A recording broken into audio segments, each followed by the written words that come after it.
Adobe Photoshop software ne na kwamfuta wanda yake ba da dama a yi editing na photo yanda ake so, a cire background ɗinsa, a ƙirƙiri wani abu ma wanda ake ganin kamar ba zai yiwu ba a cikin shi wannan photo ɗin. Za a iya canja fuskar mutum da shi, a canja wa mutum riga da sauran ire-iren waɗannan abubuwa ɗin. Adobe Photoshop yana daga cikin family ko dai a ce dangi na softwayoyi wanda Adobe Cooperative Companies ya ƙirƙira. Suna da yawa. Adobe Photoshop ɗaya ne daga cikinsu, kuma shi musamman sun yi shi ne domin aikin hoto.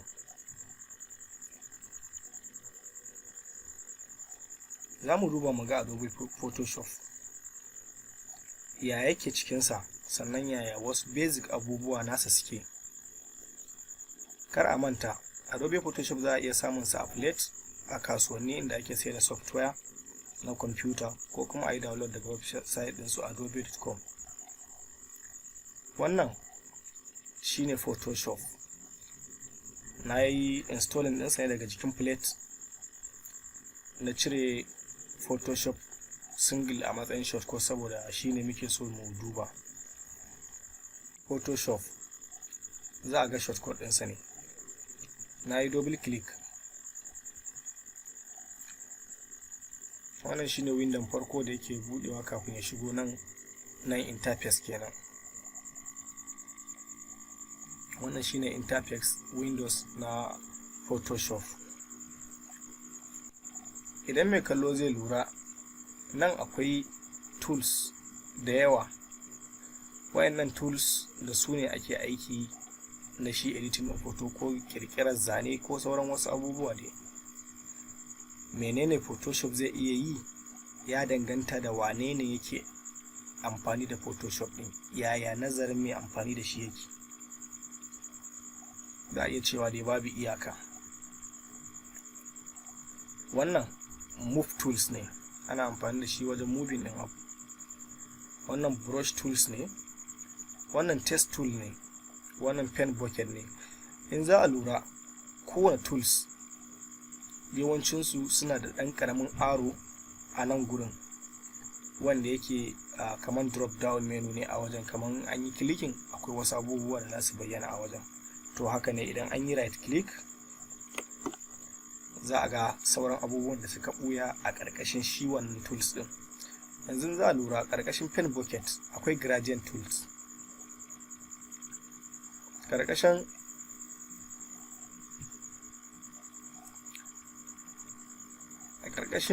eraser in an yi right click wa'annan abubuwan za su bayyana. Bayan eraser din akwai background eraser tools, akwai magic eraser tools. A ƙarƙashin cycle din nan za a kalla akwai rectangular marquee tools, elliptical marquee tools, single row marquee tools da single column marquee tools. Haka nan dai dukkanin su suke. Wannan shine foreground color, wannan kuma background color. To ya ake a ƙirƙiri sabon project a Photoshop?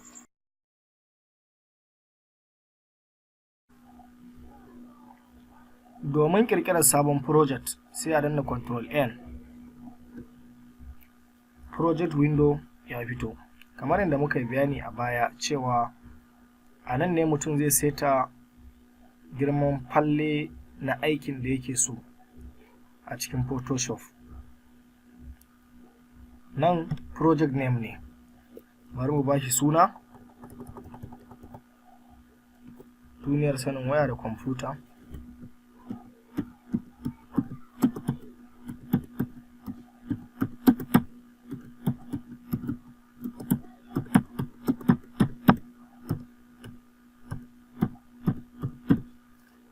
Mun ba project ɗin mu suna duniyar sanin waya da kwamfuta. Girman frame ɗin mu fa, fili da muke so mai aiki da shi, bari mu bar shi a default Photoshop. Wato wannan shine girman filin aiki na Photoshop na asali wanda ba a canja ba, wanda shine default kenan. Background kuma za mu bar shi a transparent. Sai mu OK.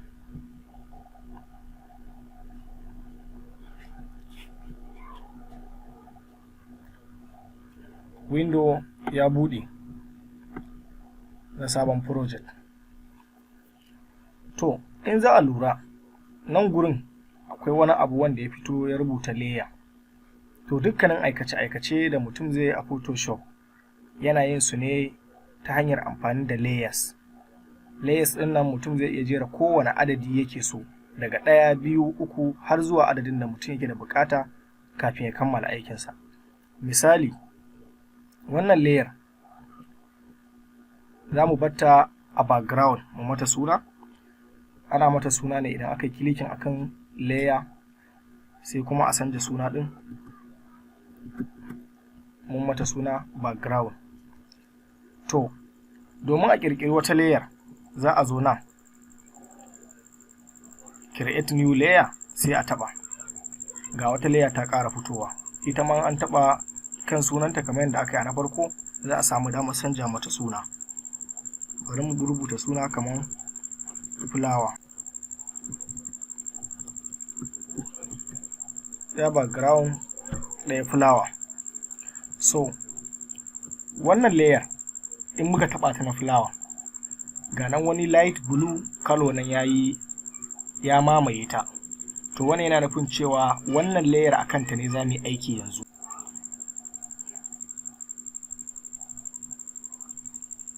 Mun ƙirƙiri layoyi guda biyu, ɗaya flower ɗaya background. Wannan wanda light blue ɗin ya highlight a kanta ya mamaye ta, to shine ma'ana ita ce active, ita ce wanda aka zaɓa yanzu za a yi aiki a kanta. In muka dawo muka zaɓi na ƙasa, shi ma haka zai nuna, ma'ana wannan BG ɗin background kenan, shi ma a kansa ne za mu yi aiki. Bari mu ɗauki background ɗin mu gani. Yanzu mun yi selecting cewa akan background za mu yi aiki. To za mu zo mu wajen tools namu, za mu duba me muke so mu yi a background ɗinmu. Wannan color ɗin dama mun yi bayani a baya, ita ce foreground color. Ita duk kala take nan gurin ita ce wanda in mutum fenti zai yi da brush tools, to wannan kalar ita ce wanda zai zana a nan kenan. In yayi zane wannan kalar ne ya ta fito. In ya juya kuma kamar haka, wannan aron ana amfani da shi wajen juya kalolin ta sama ta koma ƙasa ko kuma ta ƙasa ta koma sama haka. To yanzu foreground color ɗinmu black ne. Nan gurin yanzu idan mun yi amfani da pen bucket wannan kenan ko brush tool, gabaki ɗayansu abin da zai bamu a nan baki ne, kuma dama mun yi selecting a nan gurin a matsayin shine background ɗinmu. To bari mu ɗauki pen bucket mu gani. Paint bucket ana amfani da shi ne wajen fenta illahirin guri wanda aka yi selecting.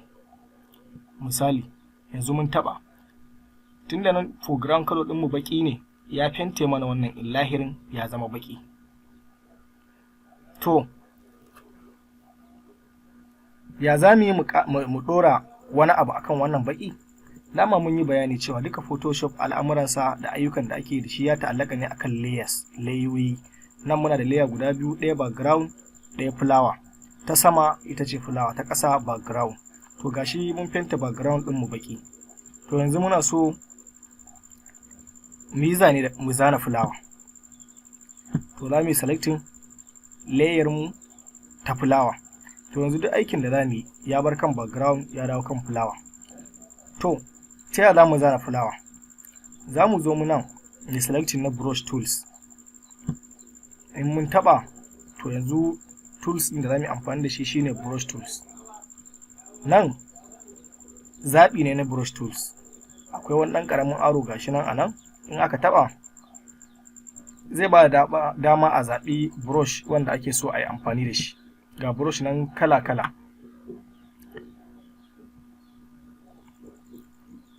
A lura brush ɗin da yake zuwa da Photoshop takaitattu ne, dole sai an ƙara wasu, an yi download ɗin wasu brush ɗin an ƙara, sannan a samu dama a yi wasu zane-zanen da shi wanda suka shafi wa'annan brush ɗin. Misali ina so in zana wani abu wanda bayan da brush da zan sarrafa in zana, to zan je ne download ɗin brush wanda ban dama cikin sauƙi na zana wani abun nan ke so in zana. To nan dama ni na riga na yi download na wasu ƙarin brush wanda zan yi zane da su, kuma na ce flower nake so in zana. To already dama kuma ga brush nan wanda wasu suna da alaka kamar da fulawa din. Ga su nan muna kallon su. Yanzu za mu yi selecting wannan brush din. Gashi nan mun ɗauko fulawa. Daga zarar mutum ya yi selecting na brush, to abin da yake jikin brush din shine zai zama yanzu brush din shi. To kar ku manta mun yi bayani cewa duk abin da yake foreground color in an yi zane da shi foreground color din ita ce za ta bayyana. To yanzu kuma gashi black color ne da mu a foreground, sannan background din mu kuma black color ce. To yanzu ya zamu yi? In za a lura nan kan color din nan black color na foreground color, na yi double click. Wannan double click din da na yi shine ya dago wannan color picker din wanda zan iya zabar kaloli. Zan iya zabar kaloli a nan wanda zan yi aiki da su. To wace kala zan zaba? Zan iya zaba daga nan, ko kuma nan ga wani dan abu nan aro zan iya ja zuwa kan kaloli da nake so in zaba. Idan kala jinsin kore ce, to zan taba nan zo wani area kore kamar haka, sannan sai in zabe ta daga cikin babban allo na zabin kalolin. In kuma light blue ne, zan zo nan sai in zaba daga cikin jerin su. In red ne, ja kenan, zan zo nan. Idan yellow ne, zan zo nan. Ga su nan dai gabaki ɗayan su. To yanzu ina so in zabi kala ne mai haske wanda ta bayyana a jikin bakin background. Yawwa, na ɗauki wannan a matsayin kalata. Da na taɓa nan ya ban dama na yin OK, to zan yi OK. To yanzu za a lura foreground color ina ya zama wannan kala ɗin kenan. Yanzu zan iya yin fenti da shi. To in za ka yi fenti, mutum kawai zai zo kai ne kan background ɗinsa ne da brush ɗinsa. Dama ka je ka ɗauko kalar brush ɗin da za ka zana da shi, sai kai kilikin. In za a lura fulawa ta fito. To fulawa ta fito, ya zan yi in sanje wannan tools din ya ban dama na yi resizing, wato rage mata girma ko faɗi. To mutum zai danna control B ko kuma B. Ga wani highlight nan ya fito wanda ya kewaye illahirin inda layer ta fulawa take. Wannan kenan. Gashi in na taɓa background, wannan zanen ya dawo kan background. In na taɓa fulawa, zanen ya dawo kan fulawa. To nan da yake nan layer ce guda biyu, kowace zamanta daban. Yanzu idan zan yi editing na wannan layin fulawa din in ƙara mata wasu abubuwa, to ba zai shafi background ba. Haka in zan yi wa background wani abu, ba zai shafi fulawa ba. To wannan fulawar ina so in rage mata girma. In za a lura ga wani aro nan anan ya bayyana. To idan aka yi left click aka ja shi ƙasa, zai rage girman fulawar. Aka ja sama zai ƙara girmanta. Nan ma hakan aka kama aka ja shi waje, zai ƙara faɗinta. Aka dawo da shi, zai ƙara tsawonta. Duka haka yake. Duk inda muka je muka saka wannan abun, za mu ga nuna mana aro ciki da aro waje. Ma'ana za a iya yin ciki da shi, za a iya yin waje da shi kenan. To in kuma mutum yana so ya rage girman tsawonta da faɗinta a lokaci guda ba tare da ta jirkita wani ɓangare ba fa, ya mutum zai yi? To in mutum yana so ya yi wannan, shine zai danna Shift Alt.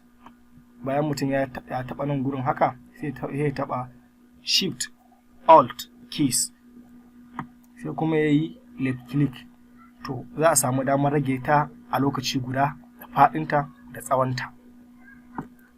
Shift Alt sai left click, sai kuma a yi dragging ciki ko a yi dragging waje da mouse. Idan mutum ya double click a nan, transformation ɗin zai tsaya inda yake. Idan za a lura wannan fulawa ce, layer ce ta fulawa. To idan zan ƙara mata haske ko in rage mata haske a fulawa, ya zan yi? Ga wani guri a nan an rubuta opacity, ma'ana ƙarfin haske kenan da ake da bukata akan wannan abin da ake editing. In an taɓa wannan ɗan aron, ga wani aro ya bayyana a ƙasansa. Za a yi left click, sai a ja. In za a lura hasken wannan fulawa ɗin yana raguwa har ya tafi ya ɓace, saboda na ƙura hasken kusan zuwa babu 3%. In ina ja kuwa yana ƙaruwa, hasken yana ƙaruwa. har ya koma a 100% ɗinsa ko kuma wani adadi da yake da bukata na bari a haka. To wannan tools ɗin move tools, da zarar mutum ya taɓa B akan keyboard ɗinsa na kwamfuta zai dawo kan wannan default tools ɗin. Yanzu gashi in na danne left click ina ja zan iya matsar da ita duk inda nake so ita wannan fulawa ɗin. To bari na ajiye ta ana haka.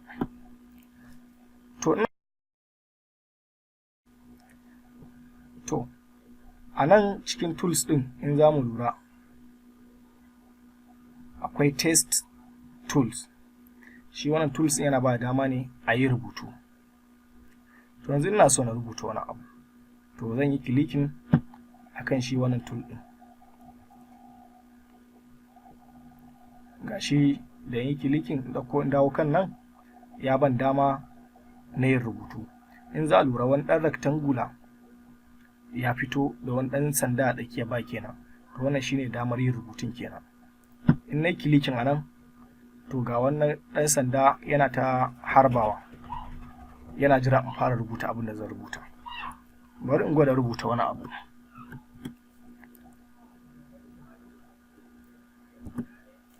In za a lura kalar da ya cire mun fari ne, to nan shine layin sete-sete na kalolin rubutu. Sete-sete na kalolin rubutu. Yanzu nan gurin zan iya canja mar kala. Nan paragraph na rubutu ina so mai da shi bangaren hagu, in kuwa tsakiya nake son rubutun zan taba nan, in kuwa daga bangaren dama ne zan taba nan. To yanzu ina so kuma in canja kala, to zan taba nan gurin in canja kala. Kamar yadda muka canja foreground color, haka za mu canja wannan kala din. To wannan karan ina so ne amfani da kore mai haske. Na zo kan kore din daga nan, sannan sai na selecting a nan. To yanzu zan yi OK. Yanzu kamar yadda na rubutu a nan gurin nuna fari, yanzu idan na yi rubutu kore zai nuna.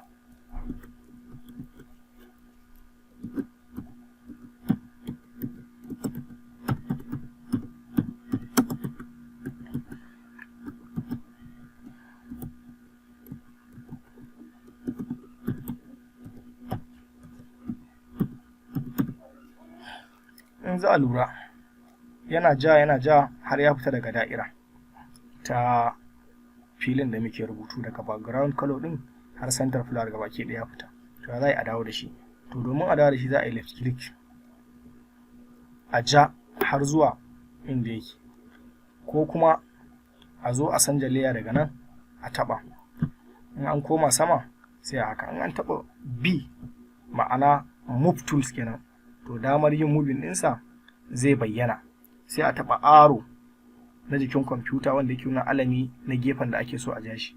Yanzu na taɓa arrow na gefen dama, ina so in ja shi ɓangaren dama. Ga nan na jawo shi kamar haka rubutun. In ina so ne sama zan taɓa arrow na ɓangaren sama, in ina so ne ƙasa zan taɓa arrow na ɓangaren ƙasa.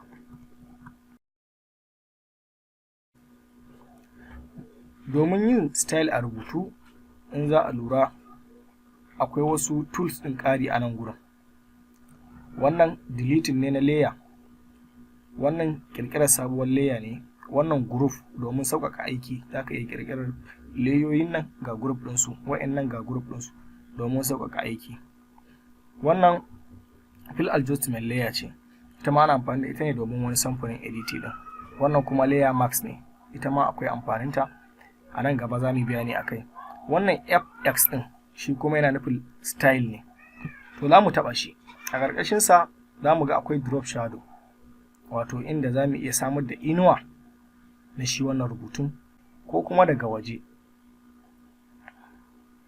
Inner shadow wato inuwa kenan daga ciki, outer glow haske daga waje ko inner glow haske daga ciki, ko kuma bevel and emboss yadda za mu ɗan kaurara shi mu haskaka shi.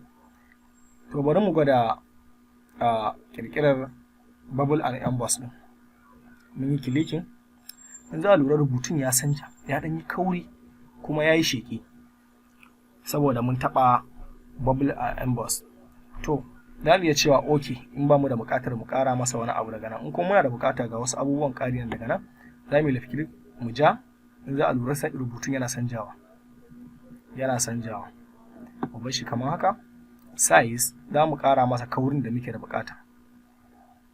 Kamar haka muna so za mu sassanja abubuwa da muke da buƙata. Idan mun gama sai mu ce OK.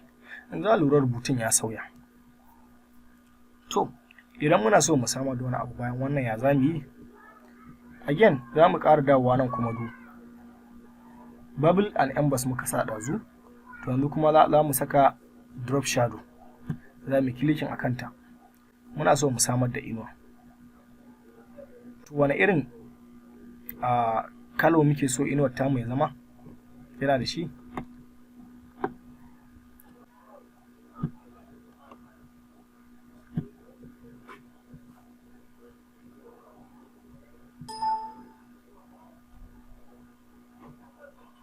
Za mu canja lighting multiply color bonds normal, bari a bar shi a normal. So wannan gurin zaɓar tsarin da muke so mu yi wa inuwan ne, ya muke so ta kasance. Yanzu in za a lura mun saka inuwar ta kasance fara, sannan kuma mun saka nan gurin a matsayin normal. To daga nan kuma shine wajen canja opacity.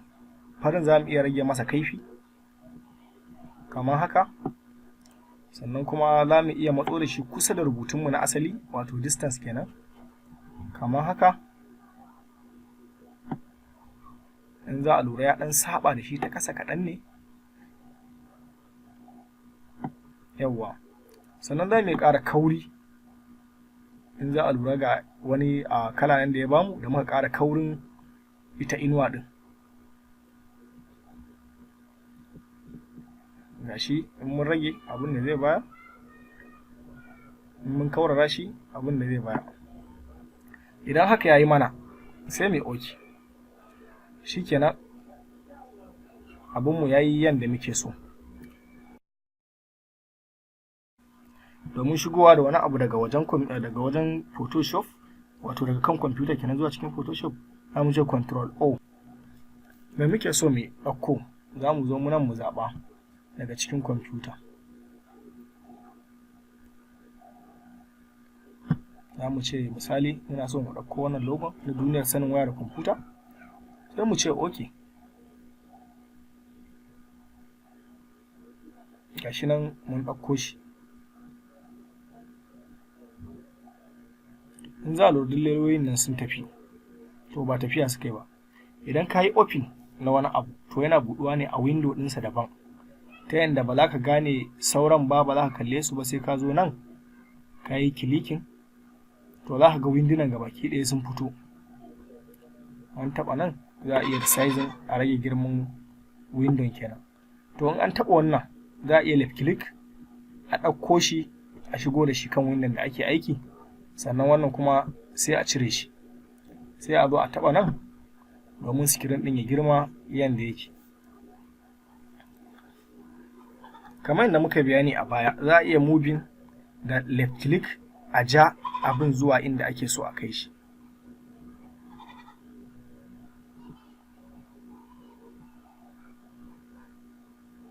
An lura kamar haka. To gashi kuma yayi wani rakace haka, babu shiri. Ya za a mu shirya su? Za mu iya taɓa wannan layer kamar daga nan, mai left click mu jata zuwa sama, sai mu sake ta. Ma'ana yanzu ita ce a sama, a saman fulawoyin da sauran abubuwa. Sannan za mu iya taɓo nan mu ɗauki eraser domin mu goge wasu rubutun da ba masu.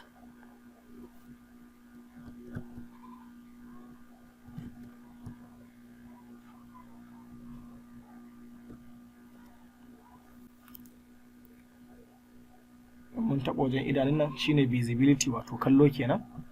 Za mu iya haka mu cire wanda ba ma so a kalla, mu dawo da wanda muke so a kalla.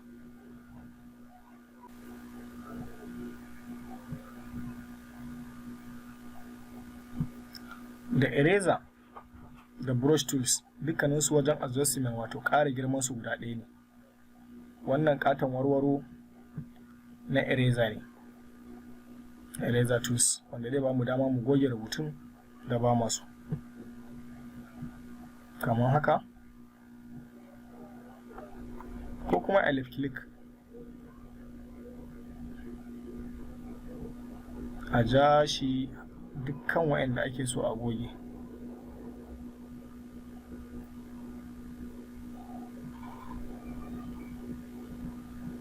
A goge su.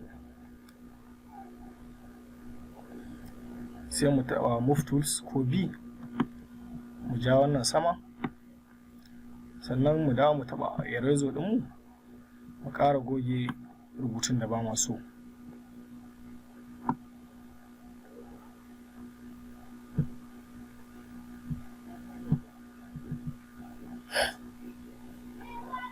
Move tools. In za a lura, kowace layer a nan tana zaman kanta ne. In muna so mu gyara wani abu daga wata layer, kanta muke zuwa kai tsaye sai mu gyara abin da muke so mu gyara din. To yanzu za mu dawo kan fulawa. Muna so mu canja mata muhalli. Mu batta daga nan haka. Sannan mu rage mata kaifin haske, opacity.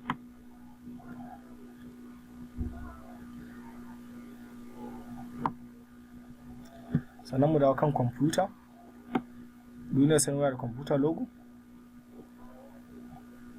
mu matsar da ita gefe haka kaɗan.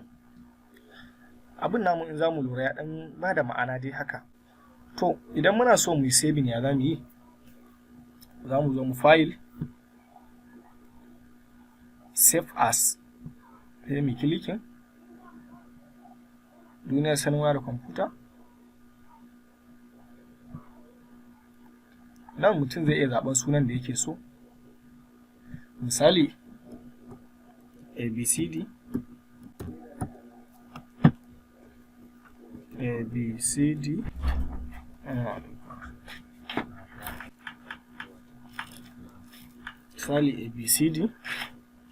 sai a zaɓi format JPEG, wannan hoto ne mai kauri, abcd. Sai a zaɓi format bitmap, wannan yana tafiya bitmap, yawanci Photoshop da manya-manyan irin su Corel Draw su ne suke amfani da shi. Wannan kuma Photoshop documents ne, PSD. In aka yi saving ɗinsa a wannan za a iya dawowa daga baya a ƙara editing ɗin abin da ba a so, a gyara, a sassanja abubuwan da ake da buƙata, a ƙara saving ɗinsa.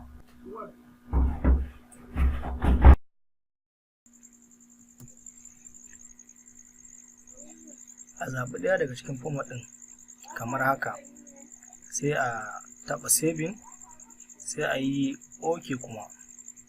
Shikenan an yi saving ɗin file ɗin a cikin kwamfuta. Ku ci gaba da kasancewa da duniyar kimiyya, ku yi subscribe na channel ɗinmu, ku yi following ɗinmu ta Twitter, ku yi liking ɗin shafinmu ta Facebook. Mun gode.